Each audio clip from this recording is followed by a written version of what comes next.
Which it brings a really good point, because you're talking about limited funding, so there's limited budget, so you actually need to grow that in some way by bringing in potential joint venture partners.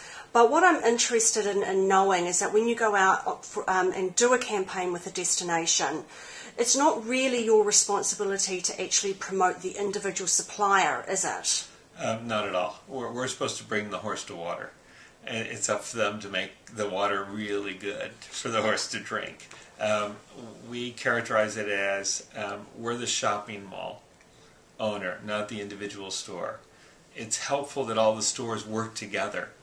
And so that's one of the other things that all the small operators need to look and say, I can have my own little store on the road.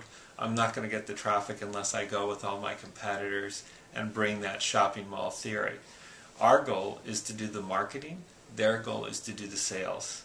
We're supposed to bring them into the mall, and then it's up to them to be able to clearly demonstrate how they're different from their competitors and show how they have their unique selling proposition. And if all of them clearly have that initiated, it's much better for the destination, and it's much better for them to keep the ability to key on the specific consumer who's going to be best for their lodge, for their hotel, for their tour. And that's what really makes it unique. That also helps incredibly with PR, because they're bringing something else to the table from that side. Using your analogy of the shopping mall, if the destination is actually bringing everyone to the shopping mall, then how do the individual stores, as in the individual supplier, the small and medium tourism company, how can they leverage that destination's marketing? Where can they sit? How can they find a way to actually also sit perhaps underneath the umbrella of that destination marketing, so that when that person comes to the shopping mall, their store stands out? Great question. I think there's several ways. First of all, they can't depend 100% on the tourist board to make their mark.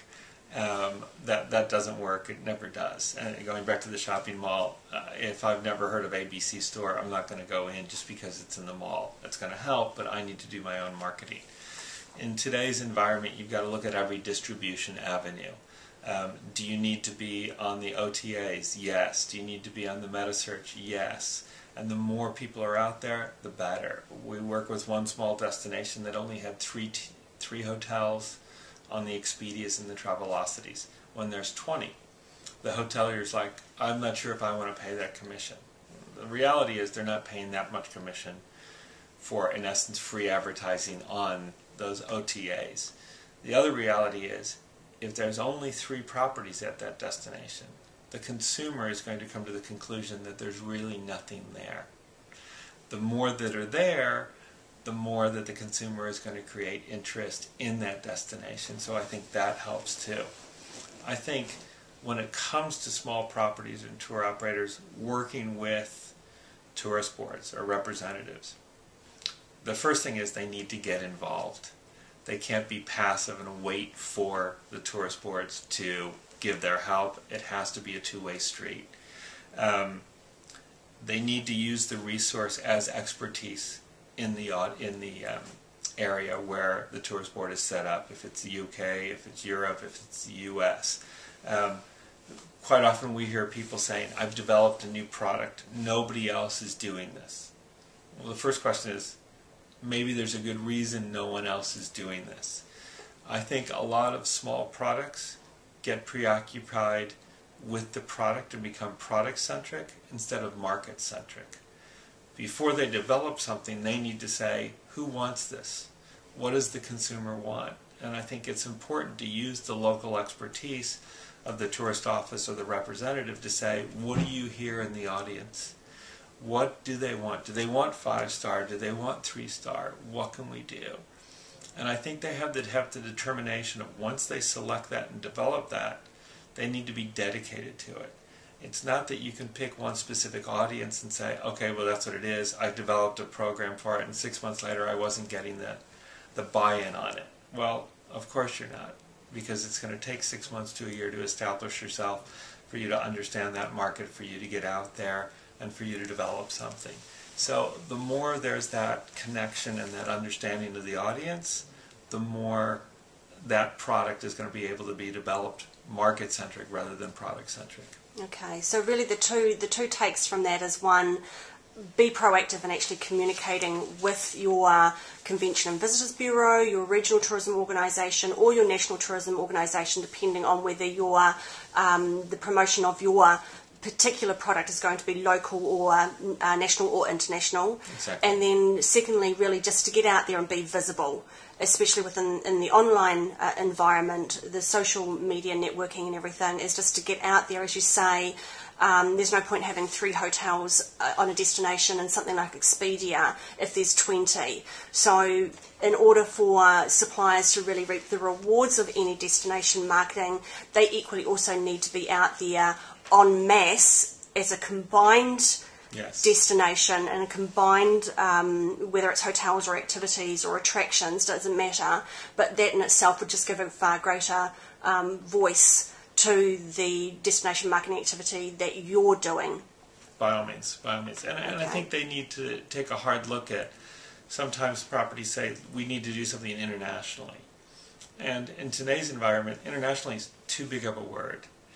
What's the markets that are going to give us the best yield? Is it the Asian market? Is it the UK market? Is it the US market? Should I put all my eggs in the China basket right now? You got 1.3 billion people. That's not a bad basket.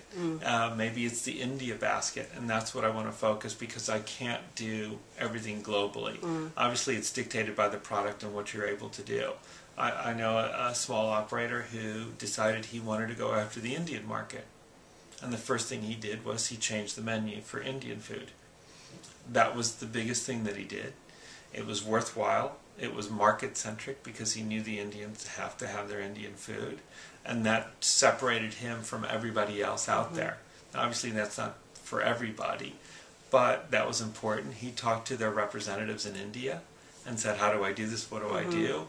They went back and forth and got the information.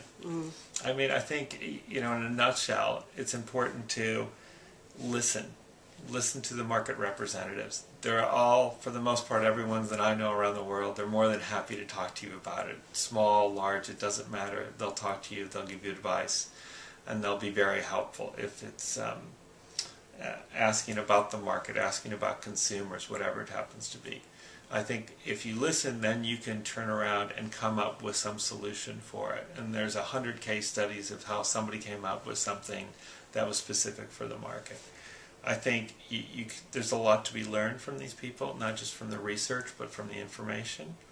And I think there's the opportunity for them to be really creative. The creativity helps us because we can do from the PR side something that really plays off that we know that market's going to like. And as I said, there's 100 case studies of small little properties who've done really big things by being creative from that side. Okay. Well, Al, it's been an absolute pleasure talking to you. Thank you very much for your advice. My pleasure. And hopefully we'll get the chance to talk to you again sometime in the near future. Great. Thank you. Appreciate it, Angela. Thanks.